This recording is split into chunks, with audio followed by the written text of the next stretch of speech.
This is William Michael of the Classical Liberal Arts Academy, and today is January 27th, 2023. Earlier this week, in one of my tutoring sessions, a friend asked about boarding schools.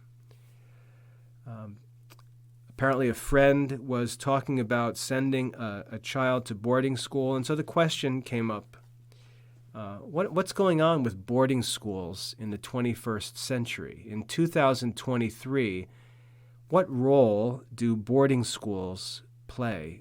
Are they worth the money? Are they obsolete? What's the deal with boarding schools in 2023? Now, just to qualify a few things here, I worked in private day schools, and so there's a difference between day schools and boarding schools. Day schools are schools that children attend during the day, so they're private schools, but no one boards at the school. There's no dormitories. Kids don't actually stay there. They live locally, and they attend the school during daytime hours, even though they're there around the clock almost with all the sports and other activities. It's considered a day school because they don't provide boarding. A boarding school provides for all that a day school offers, but includes room and board. And you can imagine that hosting students 24 hours a day would require that the school provides something of student life, like a college environment for the students who are living there during the school terms. So there's a lot to consider when we think about boarding schools, because it's not just a school, but it's a place where kids are actually going to live for several hundred days each year. The cost of boarding schools is very high. It's usually much higher than day schools, obviously. And so, there's always this initial sticker shock when people look at the cost of boarding schools. But when you really break down all the costs of things, it's not nearly as much as it may appear, especially when you consider how much money would be spent on having that, let's say, teenage boy live at home throughout the year. So when you consider everything, the cost of attending a boarding school isn't really as great as that number of the cost of attendance may appear when you first see it, because it includes a lot of other costs and expenses that you would have to cover at home if the child wasn't there. So when you look at the cost of a boarding school, just think twice that it's not a tuition fee. It's the cost of a kid also living there. So there'd be a tuition and possibly a separate room and board fee. Just make sure you have an accurate picture of what those numbers actually provide for, because it can be very expensive, and it can also be not so expensive depending on what's actually provided for that cost. So I worked in private day schools, and then in 2013, my wife and I opened up a private boarding school here in North Carolina, which we operated for only about, I would say, 3 years. We ran it for 3 years, and at the end of the 3rd year, over the summer, we were preparing for the 4th year, and I just said to my wife, we really can't continue with this. And the reason why I said we can't continue with the boarding school was because I was simultaneously running the Classical Liberal Arts Academy online. And as I continued to see what students were doing online and what was possible online, as the technology continued to develop, I just saw more and more that there was no way for me to justify having kids come and live in a boarding school environment when so much could be done remotely. And I know that, maybe this small number of boys couldn't do it remotely and needed something of a boarding school environment in order to help them get work done. But the benefits and advantages of what's possible through online studies at that time in 2017, just in my opinion, as a father, as a school administrator, as a teacher, in every way, from every different angle as I looked at it, I simply could not justify continuing with a boarding school. Everything was approved by the state. We had the support of our parish. I was encouraged to pursue the development of the school by our diocesan educational office. Everything was in place for our boarding school to do well, and it was already established and developing. But the problem, the problem was that in my own mind, I just could not justify promoting this form of education when education, in my opinion, is changing so rapidly. And in this talk, I'd like to explain why I thought that, what the details were in my considerations, because I shut down a program that I had sacrificed hundreds of thousands of dollars to develop. And I lost the future of a developing boarding school, which was a dream of mine. It's the reason why I left the private day school, was because I really desired to establish a boarding school for classical Catholic education. But when I got into that work and saw what was being done online and what could be done on the ground in a boarding school, I just saw that the boarding school option was something that, for my own conscience sake, I could not recommend to another Catholic parent. I couldn't promote the school. I couldn't persuade parents to send their children to the school. If I was going to be honest with them, I would have to tell them that it was not worth the money and the difficulty of sending them to school, because more is available at home if they would simply learn how to manage the education of their children in the 21st century with all of the resources that are available. Thankfully for me, I didn't have to wrestle over that decision very much, because the next year or 2 years, I forget the exact time of how things worked out, but the COVID craziness hit and the school would have shut down anyway. But thankfully, I had already decided in the summer of, I think it was 2017, to no longer have the boys return. And it would have been shut down anyway because of COVID. So the coming of COVID was a comfort to me, because I knew it would have shut down anyway, because I still wasn't certain that I should do that. But like I said, I just felt that I couldn't, with a good conscience, recommend boarding school to parents, because I just knew how much was possible to be done at home. And I was watching it with my online students, who had advantages over my boarding school students. And I'd like to talk about that in a little more detail, with some behind-the-scenes detail of how these things work.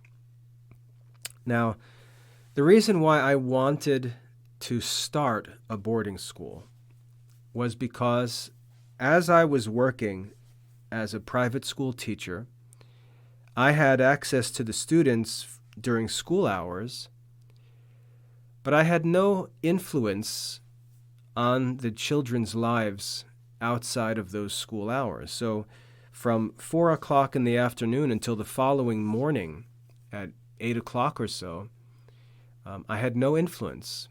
couldn't help the kids, couldn't teach the kids, couldn't provide any order or discipline in their personal lives. I only had them during the school day hours, and we got a lot of work done during the school day hours, and I saw students change and improve during those hours, but there were essential aspects of their formation and education that were left untouched. And it really upset me as a teacher, because I saw in so many of the kids the opportunity to learn and grow and do more. But the day school arrangement simply didn't allow for it. They had too much idle time. They were free too much, and the parents tend to think that, well, you went to school, you come home, do your homework, school's over. And the kids are sort of left to whatever their own personal interests are for culture. And that annoyed me, and I wanted to find a way to offer the kids more. And so my desire was to start a boarding school. And so after I started the Classical Liberal Arts Academy, I met with the vicar of education in our diocese, and I talked to him about my plans for the Classical Liberal Arts Academy, how I wanted to restore classical Catholic studies, teach the classical liberal arts, get into classical philosophy, focus on classical languages, and so on. And I was encouraged to do so. I was encouraged to not only do so with online studies or with private tutoring, as I discussed with the vicar, but I was encouraged to consider also developing an independent Catholic school in the area, which at the time I didn't think was even possible. But in the back of my head, I thought, if I ever had a chance to develop an independent school, I would want to try to develop a boarding school. Well, over the next few years, the Classical Liberal Arts Academy and the work that I was doing in tutoring and online studies really grew quickly.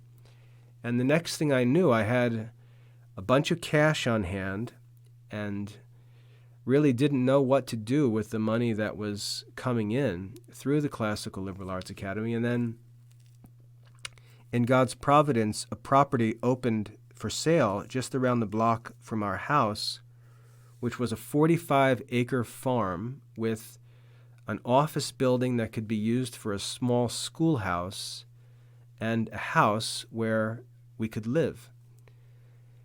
And so, seeing all of these stars align, my wife and I decided to purchase that property and use it to develop a boarding school. And we did that in 2011, I believe, and then within 2 years or so, we got into a position where we could open a school.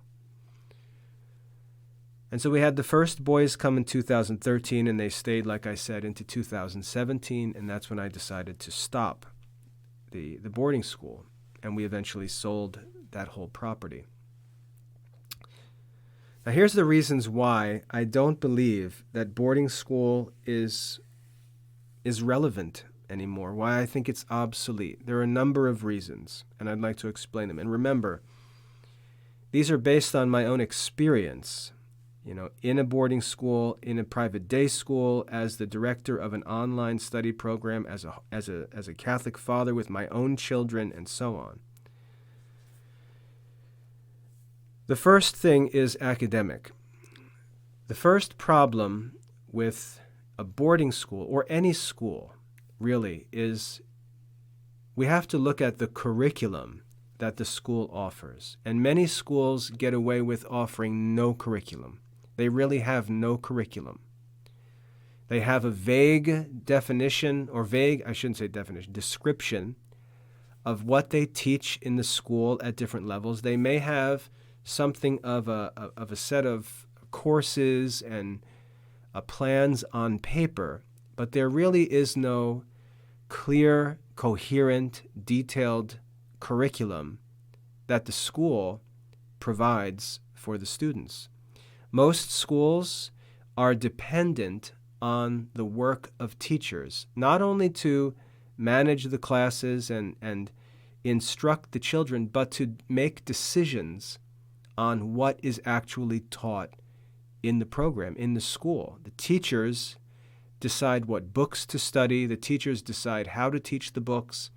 The teachers make the tests and quizzes. The teachers establish the grading, rubrics, and so on. The school, the quality of the education the kids receive is dependent on the quality of the teachers, and this is foolishness. This is the greatest problem with modern schools. There is no clear curriculum, and the quality of education the kids receive depends on the quality of the teachers, and that is not in the school's control. Teacher turnover is terribly high. I don't even know what the latest numbers are, but I wouldn't be surprised if the numbers were as high as 30% in terms of how many teachers come and go each year. The faculty is constantly changing.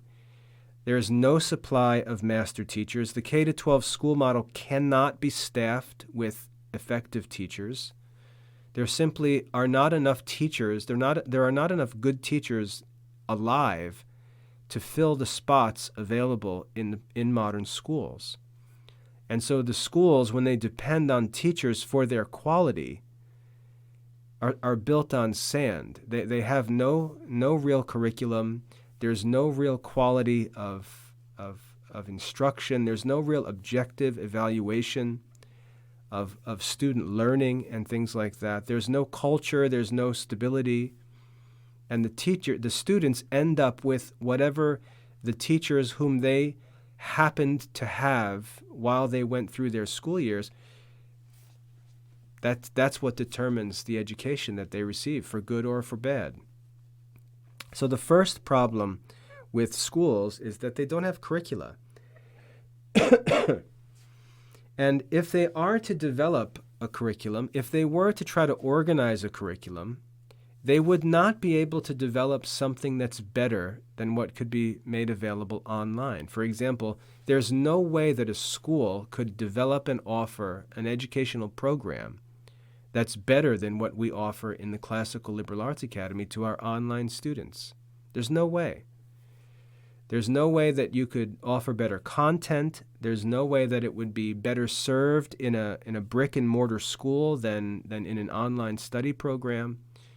There's no way that anyone would be able to justify, paying teachers and things like that when they're really not necessary, because the work that many teachers do, which is just breaking down content, is not necessary when the content can be broken down through an online curriculum. So the first argument, just to get through this, the first argument is that the curriculum of a modern school, and it doesn't matter if it calls itself classical or any of this silliness, the number one problem of a modern school is that they don't have a curriculum.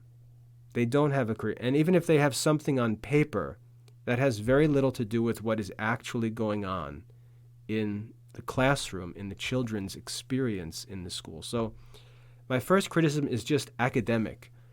They don't have quality curricula. It's either a modern K-12 program that merely lists objectives and then leaves the actual class content and instruction to teachers who, as I said, come and go.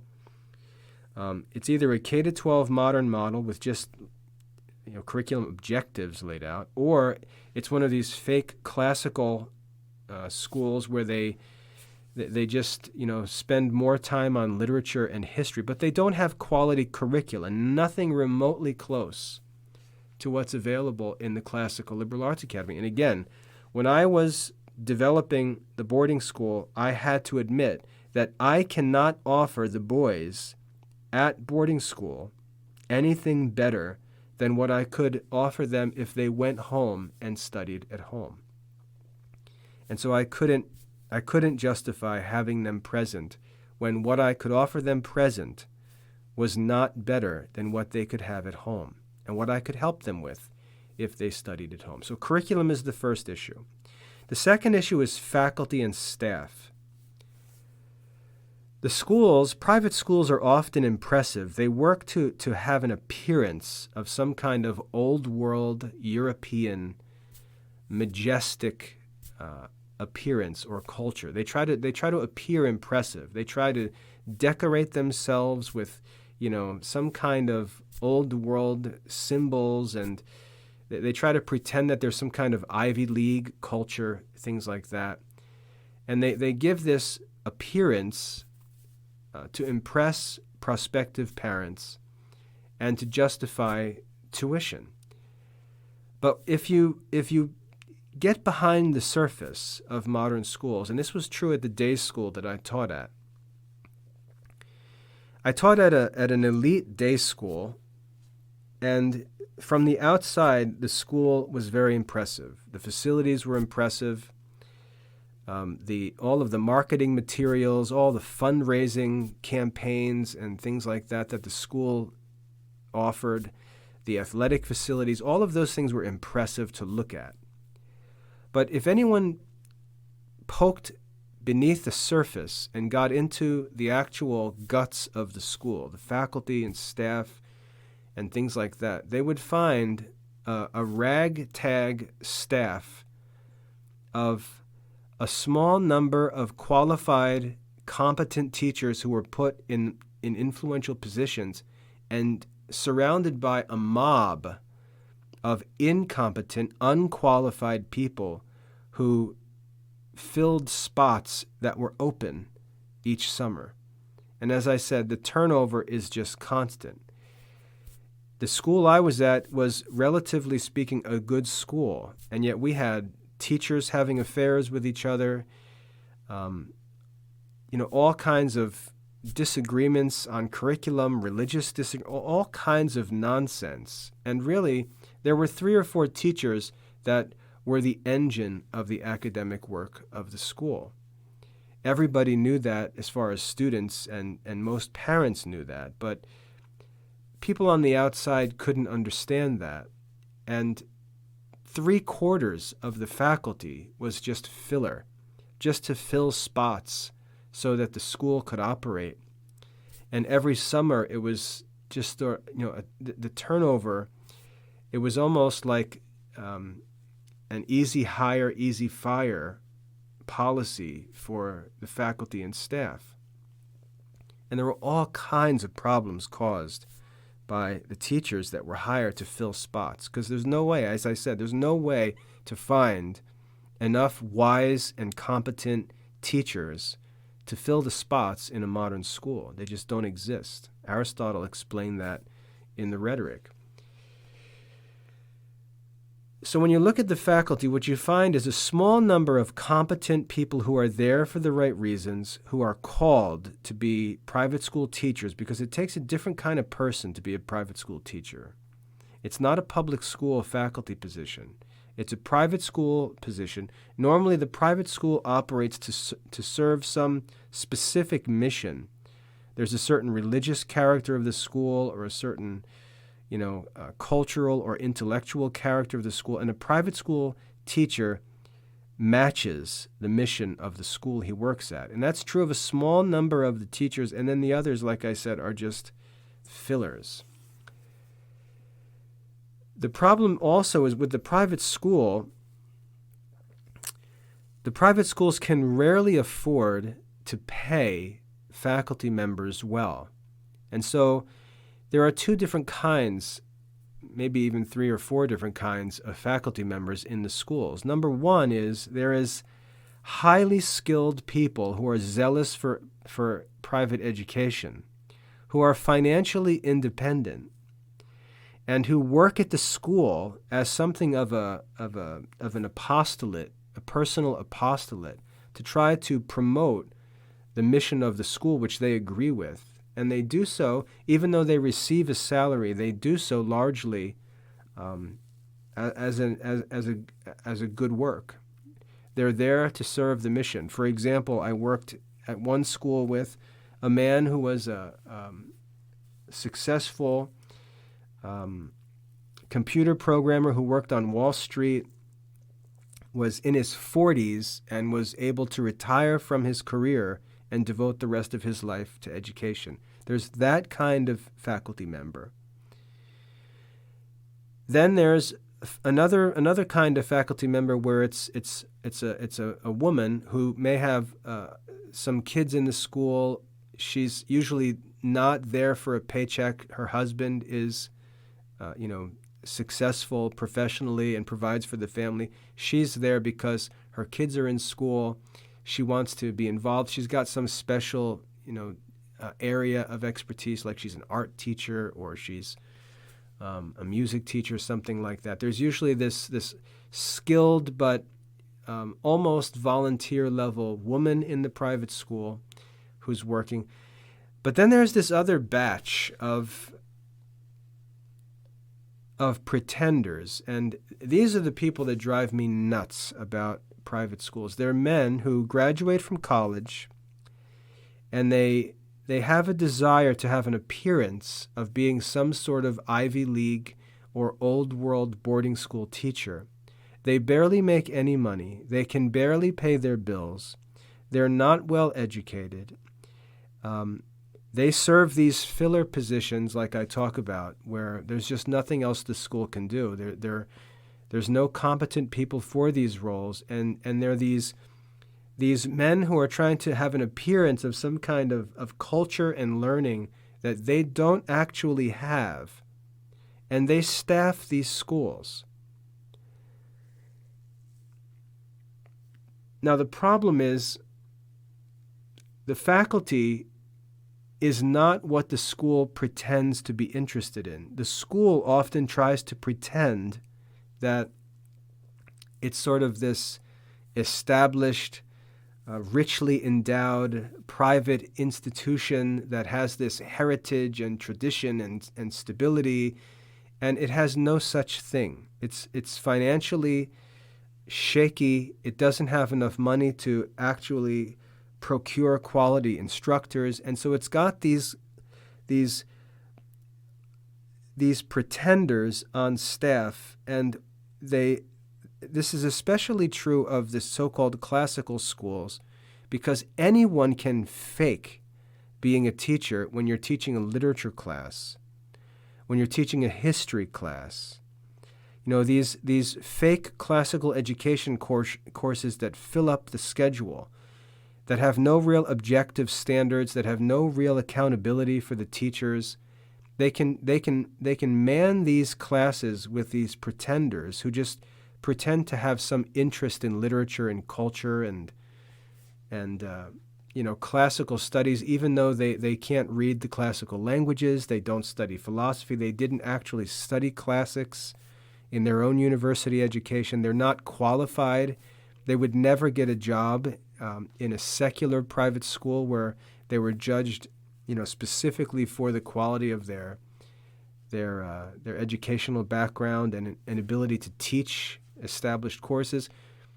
They just have the opportunity to teach in a private school that doesn't have the resources to hire quality instructors, and they're hired to fill these pretender courses in this fake classical Catholic education, great books classes, things like that, where you can just show up, read a few paragraphs, and then spend a half hour talking about it on any topic you want. So the faculty is also low quality. For all the appearances, what I challenge parents to do, if you're considering sending a kid to a boarding school, especially if you see this talk about classical education and all this kind of stuff, what I encourage you to do is look at the actual academic credentials of the faculty members. Don't be impressed by bow ties. Don't be impressed by suit jackets or any kind of this pretender culture. Look at their actual studies and see if a man is teaching a Latin class, where did he formally study Latin and prove himself a master of Latin studies? Where did he study classical languages? Look at his academic records and ask, where did he actually study these things? Demonstrate his mastery and qualify to be put in a position as a teacher of those subjects in a private school.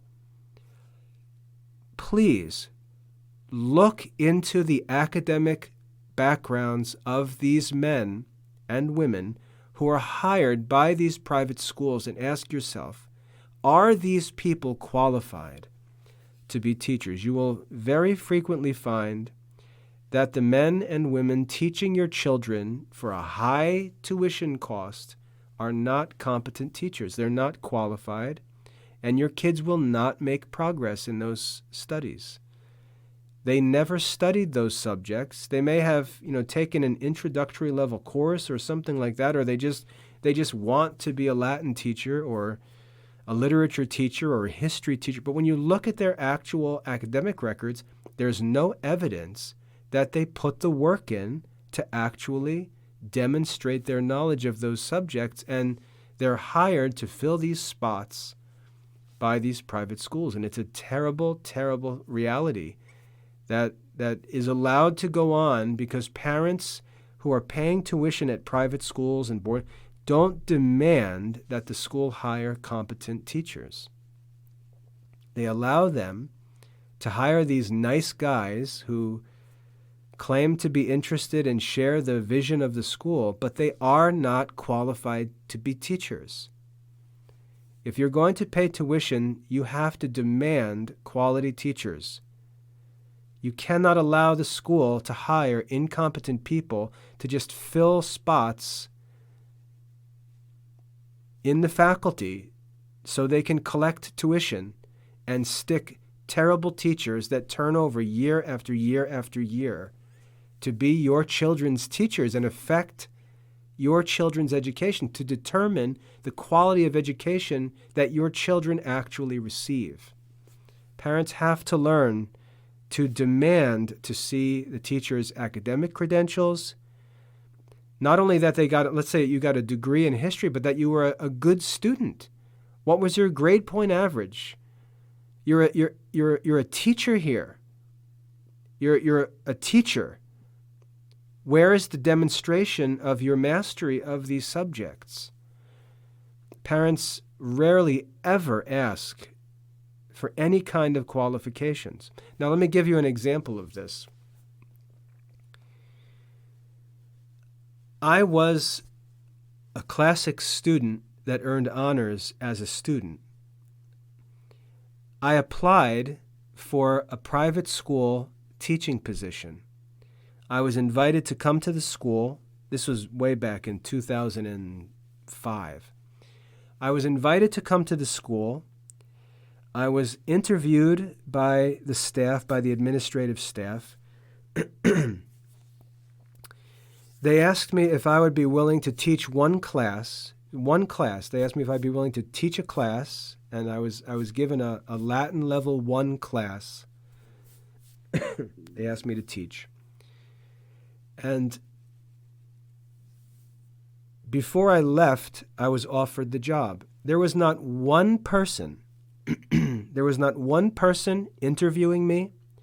There was not one person asking me a question. There was not one person evaluating my teaching in the classroom. There was not one person who could have known if I had any clue what I was talking about with reference to classical education.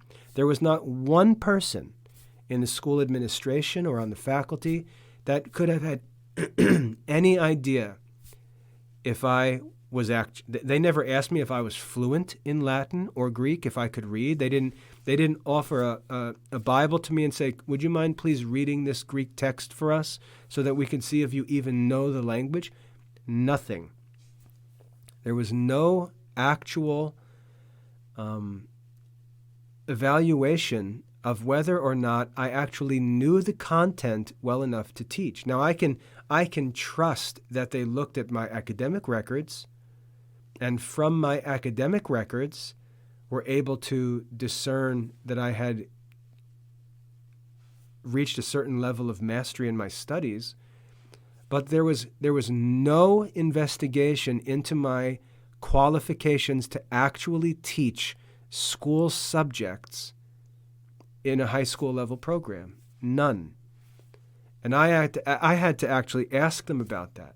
Wouldn't you like to know that I know how to read these languages before I'm hired to teach these languages? I would never have been checked. And I think that this is the norm in these schools. I think these things happen all the time. And so as parents, if you were to dig in, I think you'd be very upset at what you find in the faculty and what these schools get away with. Because, again, it's not the school's fault necessarily, but the schools follow a modern K-12 model that requires a large staff, and there are not enough wise, skillful men and women to staff all of these schools. There simply are not enough teachers for these schools, and they hire unqualified teachers. That's enough for faculty. I encourage you, dig into it. Go online, find a boarding school, find a private school, go to their faculty page and dig into the education of their faculty members. And, share what you find in the comments on this video, because I think that you'll be upset. Also, don't just look at the academic degrees and things like that. Look and see if the degrees have anything to do with the subjects that the teachers are actually assigned to teach. You'll see people with English degrees teaching high school Latin classes. You'll see people with marketing degrees teaching high school history courses. And these schools get away with this because no one looks, no one checks. They just assume that these schools have high standards. Now, public schools do have high standards for these things. No one would ever be hired to teach at a public school to teach an English course who didn't have a corresponding degree. And there'd be competition for that position because it pays well. But you won't go into a public school and find a guy with an English degree teaching a Latin class. You won't find a guy with a communications degree teaching an AP literature course. The teachers will be qualified for the courses they teach, but in private schools, those qualifications, that competition for spots doesn't exist because they're low-paying positions. They're not greatly desired, except by bottom-of-the-barrel college graduates looking for jobs. And you'll be shocked at what these schools get away with. I encourage you to go and look. So the first problem was curriculum. The second problem was faculty in these boarding schools and private schools. The third thing is culture. Now, in 2023 in America, the world is very different than it was 20 or 30, not to mention 50 or 100 years ago. This society is highly developed, and you can go into any town, and maybe not town, but any city, and you can find any kind of activity that you'd like. If you'd like to have your children study music, you can find private music schools. You can find private dance academies. You can find private sports camps and associations. You can find all kinds of private groups and clubs and recreational associations, dance schools, music schools, on and on, all at the private level. And this is where students gain mastery of these arts and sports and so on. It's through this private training, private coaching, private instruction, and so on. For example, in my family, we've got, our sons all wrestle. They are members of a top-notch wrestling club in our town where we live. They have wrestling practice with NCAA level coaches 4 nights a week, 2 hours a night. They're trained physically. They are taught the technique and strategy of wrestling. They're provided with opportunities to participate in regional tournaments, on and on and on. All of this is done at the private club level. No one needs to sign up for a school to participate in a club sport. No one has to go to a school to be on a wrestling team or to be, to play baseball or soccer or these other sports. There are also other opportunities more popular now, like martial arts, things like that. With dance and music, it's even more obviously necessary for kids to learn these things in private academies and schools, where all that academy does is teach dance or teach music. And this is done as an extracurricular activity. I have a daughter who's in ballet. She goes to ballet.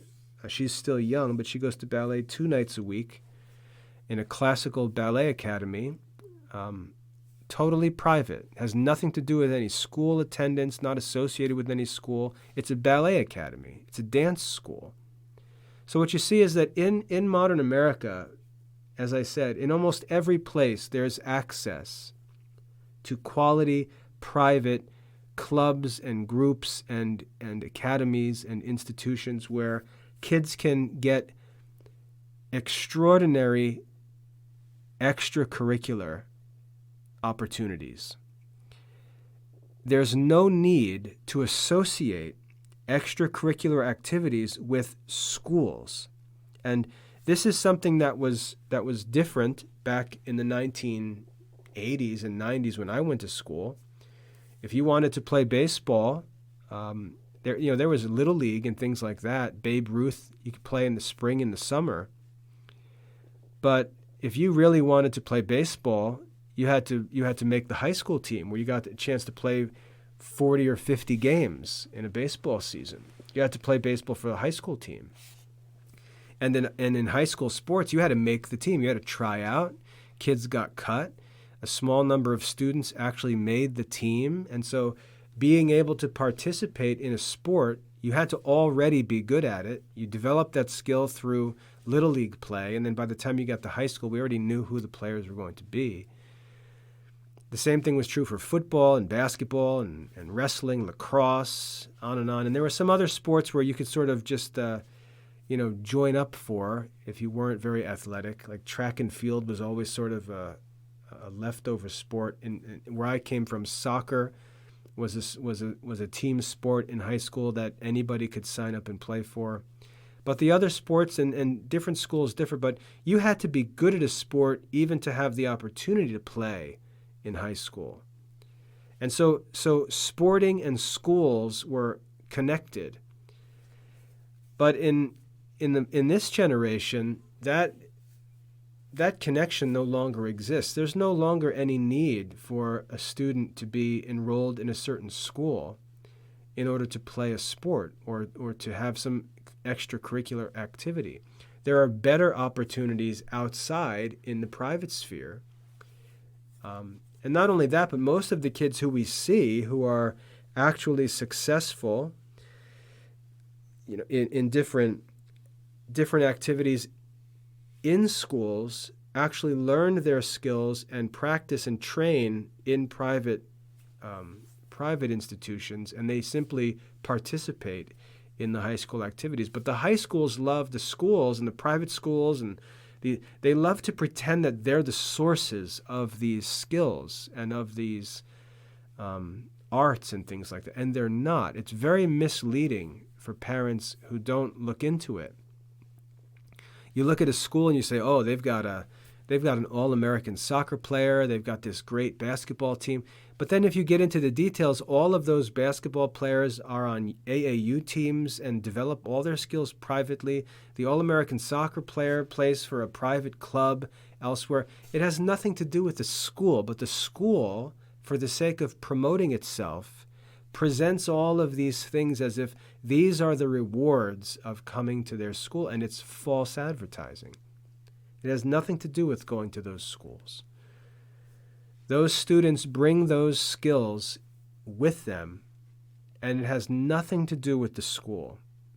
And many parents are ready to pay a tuition check because they believe that it's going to create an opportunity for their kids to do these things and earn these awards and win these scholarships and all this stuff, and the schools have nothing to do with that. And the parents simply don't understand that. So when we look at the culture of these schools, what these schools will often do, remember, these schools do not have good curriculum. They do not provide extraordinary academic results. They do not have good faculty. If you dig into the details, you'll see they do not have good faculty. And so the schools will try to appeal to prospective parents by advertising other things, advertising a school culture. They'll advertise the fact that, well, we're Catholic. Well, I don't need my kids to go to some school to be Catholics. We are a Catholic family. We have a Catholic parish. We don't need a school to give our children Catholic culture. There's Catholic culture is not there's no road to Catholic culture through these schools. But they'll market themselves as Catholic and present that as an attraction when it has nothing to do with the school. They'll market their athletics and all of these extracurricular activities, but the quality of those programs, the quality of the performances and of the individual athletes and performers in those programs has nothing to do with going to that school, with paying that tuition and so on. But they'll misrepresent what is actually going on by showing all the awards and accolades of their past students, and really it has nothing to do with the school. So you've got to be very careful with the marketing of these schools, because they try to sell the school with things that are accidental to the school, that have nothing to do with enrolling your kids in that school, and which you do not need to enroll your kids at that school for them to enjoy. So don't allow culture, all of these extracurricular things, don't allow these to be sold to you as benefits of sending your kids to a boarding school, because they're already available to you where you are. So the curriculum is not quality. The faculty is not quality. And the culture is not necessary. It's not provided by the school. That's only an appearance. This is why schools work so hard to recruit kids, because the schools themselves know that they don't make their kids successful. They try to recruit kids to the schools, and then they use those kids to make the school appear important and necessary. Whereas if the school was the source of those skills, they would be able to start with any kids and just develop them and raise them to that success. But that's not what happens in any school. So don't be deceived by the extracurricular activities or extracurricular culture that is marketed by boarding schools.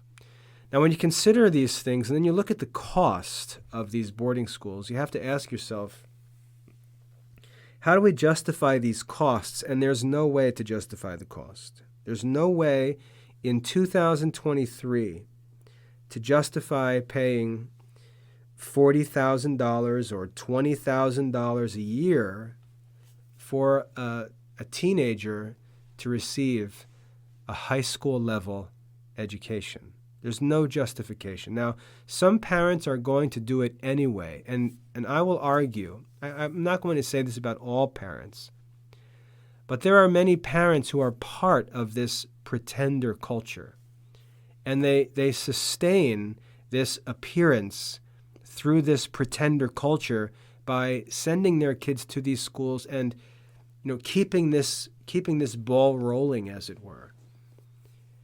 But it's this pretender culture, and you can easily see through it if you look. If you actually look at the qualifications of the teachers, think about the image the school portrays and the actual culture of the staff members, and you'll see a disparity that reveals that it's an act. It's not real. It's not authentic.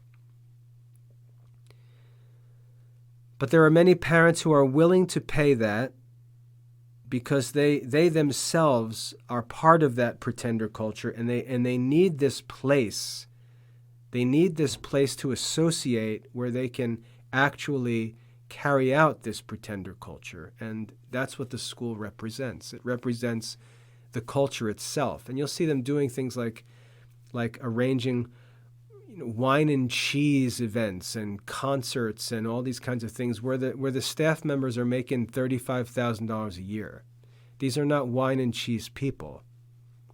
It's an act. It's pretending. And there's usually a couple wealthy people who use the school for their own kids' benefits, and the rest of them are barely making a living while they all pretend that they're these Ivy League, landed families, these gentlemen's club. And it's just an act. And if you dig into it, you'll see that what I say is true. And I encourage you to dig into it because it's an appearance.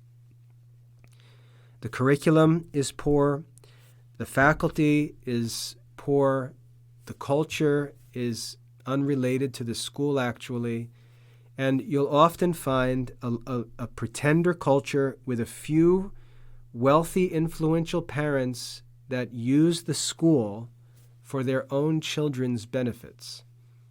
And the whole school community exists to serve a small number of kids who use the school, or by whom the school is used by their parents to give their children whatever benefits they'd like their kids to have from a school experience before they bounce to the college level. Put me to the test. If you think that I'm wrong, put me to the test and see if I'm mistaken. Now, some think that by sending their kids to sending their kids to a boarding school, they imagine that their kids are going to get admitted to a better school because they've been to a certain private school or boarding school. And again, if you dig into these things, you'll find that this is not true.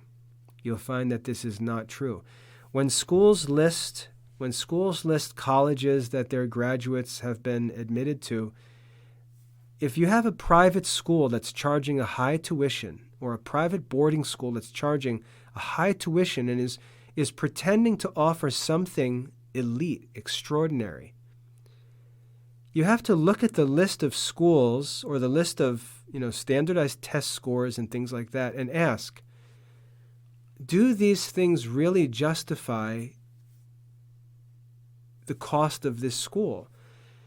If I look at a list of colleges that a school's graduates have been admitted to, does that list differ at all from a list that a local public school could provide?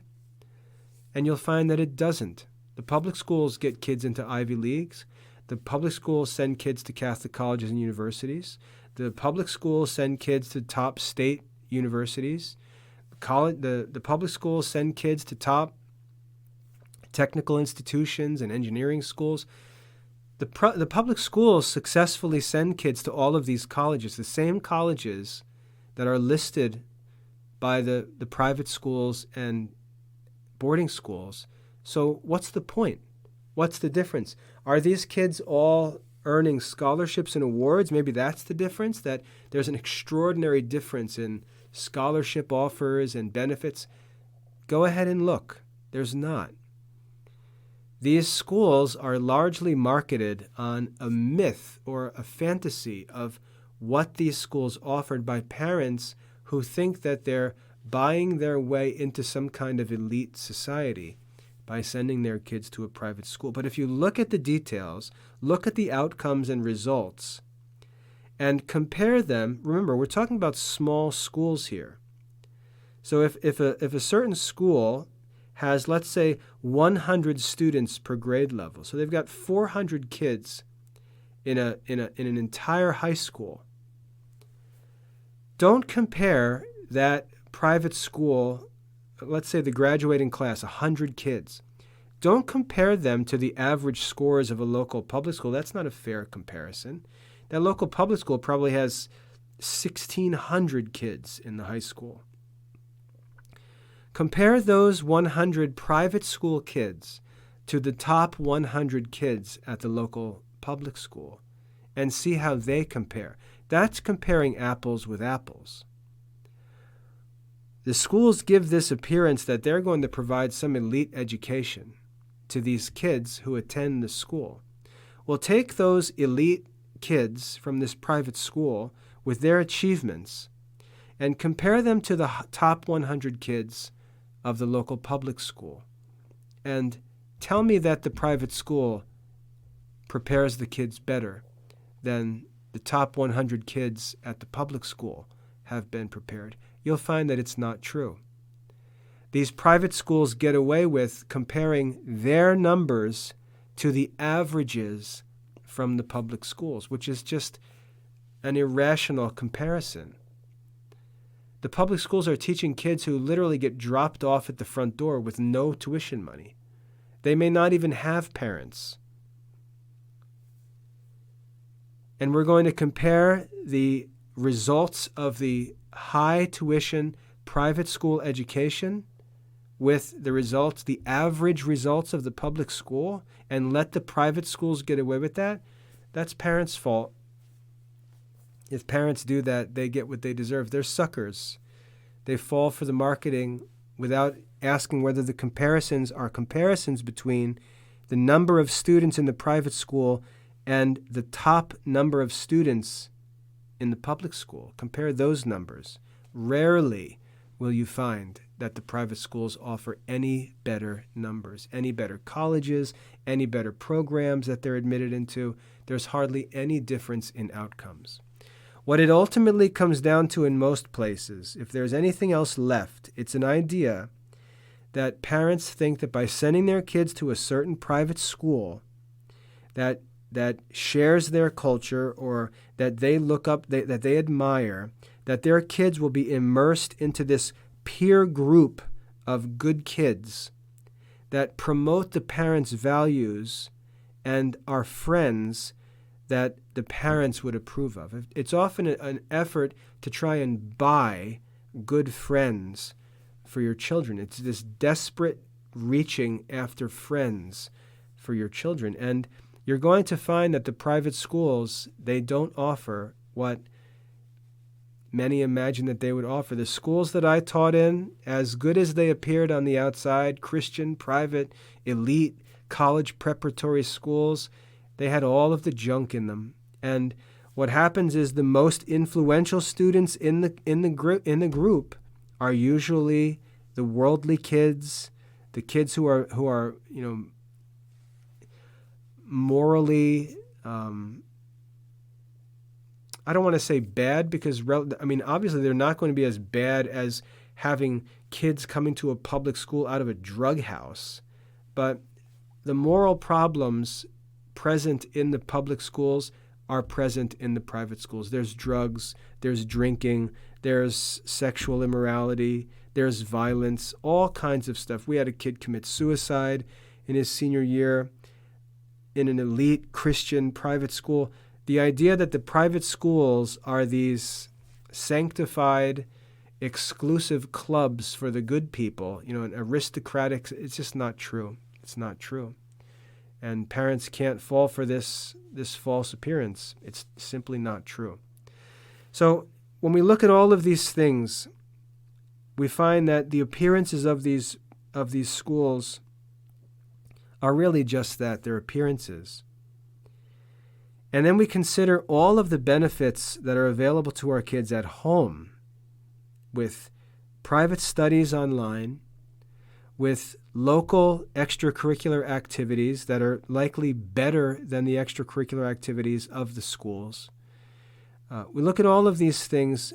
There's no way to justify private and boarding schools in 2023. There's no way. The kid's educational career is so short. It starts when the kids are 6 or 7 and it's over at 18.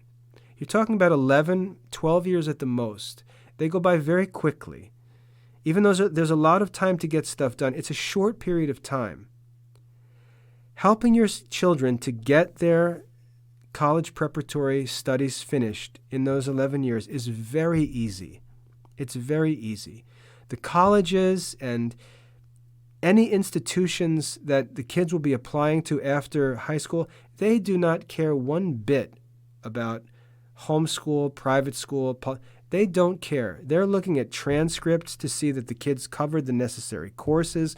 They're looking at standardized tests to judge the quality of the kids' preparation. They're not judging by the names of schools or the mode of education. They're looking at very specific things that are easy to provide for. And these things can be provided at home. I have 3 children in college right now, 2 who are cadets in the military, full tuition paid and salary while they're in school, homeschooled. So show me any student who's in a better situation than my 2 kids, with full tuition paid and salary and careers waiting for them upon graduation. Show me any private school or boarding school that could offer a better situation for a 20-year-old kid. It has nothing to do with private schooling or boarding schooling. Parents have to understand how college admission works. They have to understand how to prepare to give their kids a high school diploma and transcript. And they have to understand how simple it is to get that work done. As for extracurricular activities, nobody cares that kids have a lot of activities that they're involved in. Nobody cares that the kid was signed up for 4 different sports and 2 different music classes and all of this activity, youth group, and nobody cares, but that's not what extracurriculars are for. What schools look at extracurriculars for are 2 things. They look to see that kids are seeking to develop their abilities in areas that they claim to be interested in as future vocations or occupations. They're looking to see that the kids' interest in the field that they claim to be interested in when they're applying to college is supported by their activity outside the classroom. So, for example, if a certain student said he's interested in exercise science or in medicine or so on, a college would like to see that that student was engaged in extracurricular activities that relate to that profession. They're not interested in the fact that the kid's mother signed him up for baseball when he was in 10th grade. That's irrelevant. And that's not what they're looking for. They're looking for extracurricular activities that demonstrate a real interest and ability in the field that the student claims to be interested in as a future professional or vocational pursuit. That's what they're looking for in extracurriculars. Secondly, they're looking for leadership abilities through extracurricular activities. So if a kid says, I played high school football, nobody cares if you were on the high school football team. Nobody even cares if you were an all-county linebacker. Nobody cares about the actual football sport. I mean, if you're college level quality in sports, the coaches would already know that. They'd already be recruiting you. No admissions board cares that you played baseball or that you played football. That's not what they're looking for. What they're looking for is, if you played football, were you a captain of the football team? Were you chosen to be a captain by your peers? Did you win any character awards? Were there any sort of awards or honors that you earned that reveal something about your character as a leader? They're looking for leadership characteristics, not just activities, not that you played certain sports, not that your team won a certain championship. That's got nothing to do with your individual character or achievement. They're looking for specific things. They're looking for, like I said, extracurricular activities that relate to the child's stated area of interest, and they're looking for leadership capabilities that are visible through awards or honors that students win in different activities outside of the classroom. That's the kind of stuff they're looking for. If that's not the kind of stuff that's being added to a kid's record or it's just activity. And there's nothing wrong with that, but it's not the kind of stuff that college admission boards are looking for. So a lot of this stuff is just useless. All of these things, as I said, to wrap up here, all of these things you can provide for at home. It's not difficult. In 2020, homeschooling is taken for granted and is very common. for colleges and admissions boards. Schools often have programs where homeschool students can get started with like a dual enrollment kind of a thing while they're still studying at home. Everyone is used to this. Nobody cares about homeschooling anymore. The colleges and universities, most of their courses are online. There's no more aversion to this home study, online study, remote learning, all this kind of stuff, Zoom classes. This is all normal today. This is all normal, even at the university level. So for kids to be applying to college as homeschool students with online classes or with remote lessons that they've said, this is all normal today. It's not like it was in 1990 or even when I started homeschooling my kids in 2000. It was very different. Today, it's so normal. We have, as I said, we've got a number of kids in college. No one ever asked a word about homeschooling. It's never been an issue. And we've got kids in the military. The military welcome the kids. No questions asked about homeschooling or anything like that. Employers, our kids have all been able to go and find jobs that they've needed. No one ever cares about homeschooling. In fact, my kids will tell you that it was an advantage, that their employers considered it to be an advantage because they were happy that the kids didn't have all the junk in their heads that the public school kids have. So there's never been an objection to homeschooling, and there's no way to justify the costs of these private schools and boarding schools that give an appearance that we need them to help our kids make it to the next level. That's simply not true. It's not true in 2023. So my personal opinion is that there's no more justification for these expensive school options. Parents would be much wiser to invest their money and time and energy into learning how to educate their own kids using all the resources that are available, looking for extracurricular activities. That's where my wife and I spend our money. We spend our money on extracurricular activities for the kids. They're wrestling and they're dancing and things like that. That's where we spend our money to find quality extracurricular activities where there are good coaches, good programs that produce measurable results. But as far as academic content is concerned, everything that anyone would need is in the Classical Liberal Arts Academy, and there's no program that you're going to find anywhere in any private school, boarding school, that offers a better course of studies, which is what colleges are looking for, the most rigorous possible course of study. You're not going to find anything that compares to the Classical Liberal Arts Academy in any private school or boarding school. So when you go through the benefits, you see that their appearances, they're really not substantial. They really don't exist in these schools as they appear and as they're marketed as existing. When you consider the benefits and that they're all available to you at home, and then you consider the costs, it's ridiculous in 2023 to even consider private or boarding schools unless you for some reason have to send a kid to a school.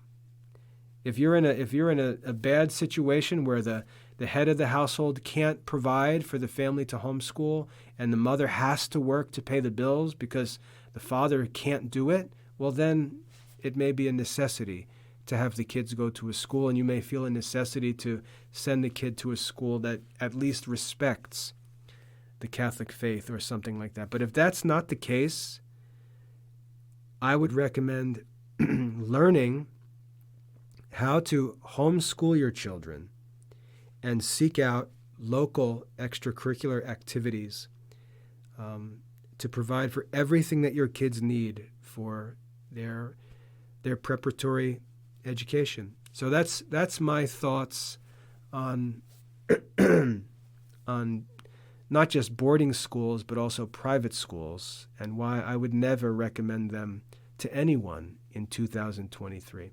I hope that's helpful. God bless.